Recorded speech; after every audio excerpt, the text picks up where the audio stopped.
রবীন্দ্রনাথ 1905 সালে রবীন্দ্রনাথ আমার সোনার বাংলা লিখলেন। উনি কি জানতেন এই দেশটা আমার 1905 সালের লেখায়?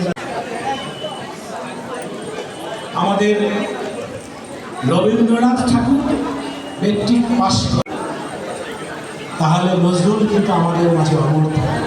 তার কর্ম, রবীন্দ্রনাথের কর্ম বিশ্ব বরেণ্য মানুষ যতদিন থাকবেই ততদিন আমরা তাদের বন্দনা করি, তার কর্ম থাকবে।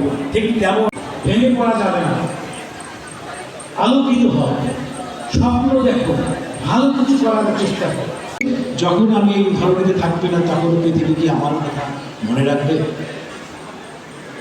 তোমরা এই দেশের ভবিষ্যৎ। এখন অনেকক্ষণ ধরে শুনলে, আমি শেষের দিকে আসছি, বেশি বলবো না। আর দ্বিতীয় বাড়ি হচ্ছে, আমরা বাড়ির বাহিরে বেশি সময় থাকি, বিদ্যালয়। কোনোটাও বাদ দিবে না, কোনোটাও না।